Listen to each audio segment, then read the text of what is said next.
नमस्कार मित्रांनो, इन्व्हेस्टमेंट माहिती यूट्यूब चॅनलवर तुमच्या सगळ्यांचे स्वागत आहे. तर मित्रांनो, आजच्या व्हिडिओमध्ये आपण बघणार आहोत की अपकमिंग येणाऱ्या RBIच्या MPC मीटिंगमध्ये रेट कट होऊ शकते अशी अपडेट येत आहे. आणि मित्रांनो, जेव्हा रेट कट होतो तेव्हा काही सेक्टरच्या कंपन्यांना या रेट कटचा बेनिफिट लॉंग टर्ममध्ये मिळतो. आणि मित्रांनो, आजच्या व्हिडिओमध्ये आपण हेच बघणार आहोत की जर अपकमिंगमध्ये म्हणजे येणाऱ्या काळामध्ये जर रेट कट झाले तर याचा बेनिफिट कोणत्या सेक्टरच्या कोणत्या कंपन्यांना मिळू शकतो आणि आपण त्या कंपन्यांना स्टडी करू शकतो. तर मित्रांनो, जेव्हा कॅलेंडर इयर 2025 सुरू झाला होता तेव्हा इंडियाचा रेपो रेट होता 6.50% म्हणजे 6.5%चा. आणि मित्रांनो, आतापर्यंत RBIने 1%चा रेट कट केला आहे. आणि मित्रांनो, हा एक इंडियन कंपनीसाठी खूप जबरदस्त गुड न्यूज आहे. आणि मित्रांनो, करंटली इंडियाचा रेपो रेट आहे 5.5%. तर मित्रांनो, 7 फेब्रुवारी 2025ला RBIने 0.25%चा रेट कट केला होता. 9 एप्रिल 2025ला RBIने परत 0.25%चा रेट कट केला होता. आणि मित्रांनो, 6 जून 2025ला RBIने डायरेक्ट 0.50%चा रेट कट केला होता.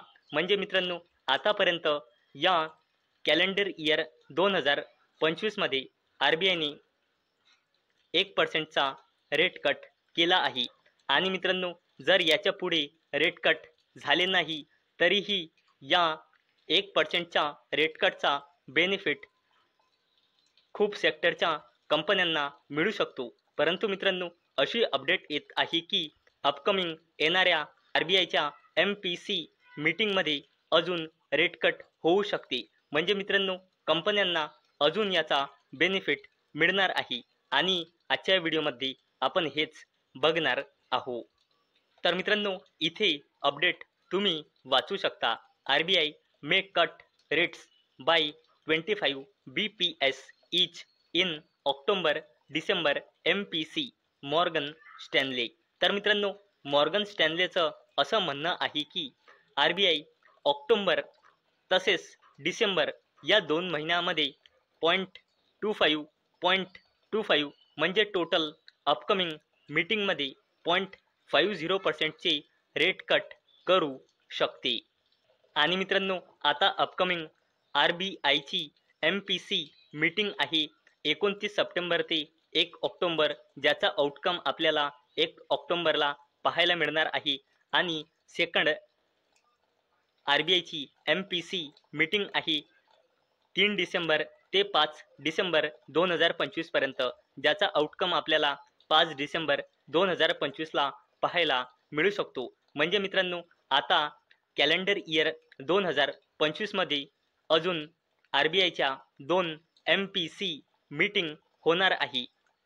आणि मित्रांनो, या दोन्ही मीटिंगमध्ये 0.25%चे रेट कट होऊ शकते असे मॉर्गन स्टॅनलेचं म्हणणं आहे. म्हणजे मित्रांनो, आतापर्यंत RBIने 1%चा रेट कट केला आहे कॅलेंडर इयर 2025 आणि येणाऱ्या अपकमिंग मीटिंगमध्ये अजून 0.50%चे रेट कट.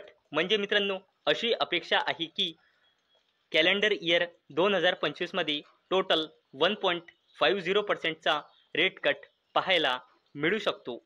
चला मित्रांनो, आता आपण बघणार आहोत जर एवढा मोठा यावर्षी म्हणजे कॅलेंडर इयर 2025 रेट कट झाला तर मित्रांनो, यामुळे कोणत्या सेक्टरच्या कंपन्यांना बेनिफिट मिळू शकतो लॉंग टर्ममध्ये. आणि मित्रांनो, मी पहिलेच क्लिअर करून देत आहे की हा व्हिडिओ मी फक्त आणि फक्त स्टडी पर्पजसाठी बनवत आहे, माझ्याकडून काहीही रेकमेंडेशन नाही.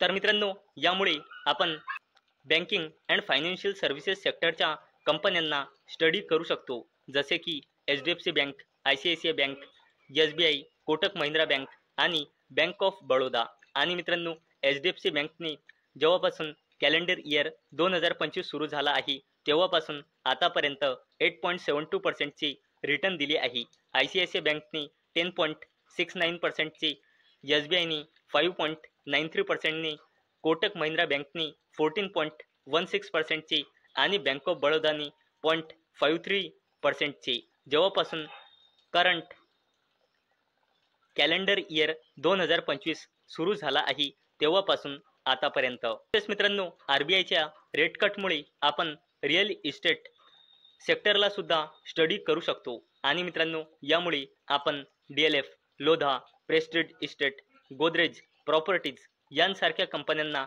स्टडी करू शकतो. आणि मित्रांनो जेव्हापासून कॅलेंडर इयर 2025 सुरू झाला आहे तेव्हापासून DLFने -5.07%, लोधाने -12.17%, प्रेस्टिज इस्टेटने -0.55% आणि गोदरेज प्रॉपर्टीजने -25.52%चे रिटर्न दिले आहे. नेगेटिव्ह रिटर्न दिले आहे मित्रांनो सगळ्याच्या सगळ्या या रिअल इस्टेटच्या कंपन्यांनी.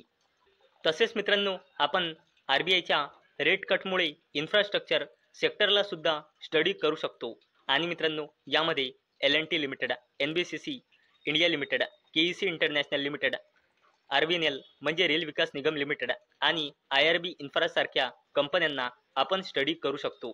आणि मित्रांनो जेव्हापासून कॅलेंडर इयर 2025 सुरू झाला आहे तेव्हापासून L&T लिमिटेडनी 0.29%, NBCC इंडिया लिमिटेडनी 17.91%, KEC इंटरनॅशनलने -26.32%ची, RVNLने -15.16%ची आणि IRB इन्फ्राने -26.42%चे रिटर्न दिले आहे. तसेच मित्रांनो RBIच्या रेट कटमुळे आपण ऑटोमोबाईल सेक्टरच्या कंपन्यांना देखील स्टडी करू शकतो जसे की Maruti Suzuki India limited, Mahindra and Mahindra limited, Bajaj auto, TVS motor, Ashok Leyland limited. आणि मित्रांनो जेव्हापासून करंट कॅलेंडर इयर सुरू झाला आहे तेव्हापासून आतापर्यंत मारुती सुझुकीने 40.87%, महिंद्रा अँड महिंद्राने 17.91%, बजाज ऑटोने 3.94%, TVSने 47.92% आणि अशोक लेलँड लिमिटेडने 22.57%चे रिटर्न दिले आहे. तसेच मित्रांनो रेट कटमुळे आपण NBCC सेक्टरच्या कंपन्यांना देखील स्टडी करू शकतो जसे की Bajaj finance, Jio financial, PFC, REC आणि IREDA. आणि मित्रांनो जेव्हापासून करंट कॅलेंडर इयर सुरू झाला आहे तेव्हापासून जिओ फायनान्शियल सर्व्हिसेसनी 3.66%, पॉवर फायनान्स कॉर्पोरेशनने -9.96%, REC लिमिटेडने -24.20% आणि IREDAने -30.88%चे रिटर्न बनवून दिले आहे. आणि मित्रांनो तसेच आपण RBIच्या रेट कटमुळे FMCG अँड कन्झ्युमर ड्युरेबल्स सेक्टरच्या कंपन्यांना देखील स्टडी करू शकतो जसे की हिंदुस्तान युनिलिव्हर, डीमार्ट म्हणजे एव्हेन्यू सुपरमार्ट, डिक्सॉन टेक्नॉलॉजीज, वरुण बेवरेजेस आणि केन्स टेक्नॉलॉजी. आणि मित्रांनो जेव्हापासून करंट कॅलेंडर इयर सुरू झाला आहे तेव्हापासून आतापर्यंत हिंदुस्तान युनिलिव्हरने 10.68%, डीमार्टने 32.33%, डिक्सॉनने 0.53%, वरुण बेवरेजेसने -27.53% आणि केन्स टेक्नॉलॉजीने -5.14%चे रिटर्न दिले आहे. तर मित्रांनो आतापर्यंत आपण बघितले की करंट कॅलेंडर इयरमध्ये आतापर्यंत RBIने 1%चा रेट कट केला आहे. आणि मित्रांनो मॉर्गन स्टॅनलेचं असं म्हणणं आहे की येणाऱ्या अपकमिंग 2 RBIच्या MPC मीटिंगमध्ये अजून टोटल 0.50%चा रेट कट म्हणजे टोटल या कॅलेंडर इयरमध्ये 1.50%चा रेट कट होऊ शकते अशी अपेक्षा आहे. आणि मित्रांनो यामुळे आपण कोणत्या सेक्टरच्या कोणत्या कंपन्यांना स्टडी करू शकतो हेच आपण आजच्या व्हिडिओमध्ये बघितले आहे. तर मित्रांनो, मला अपेक्षा आहे आजचा आपला व्हिडिओ तुम्हाला इन्फॉर्मेटिव्ह वाटला असेल.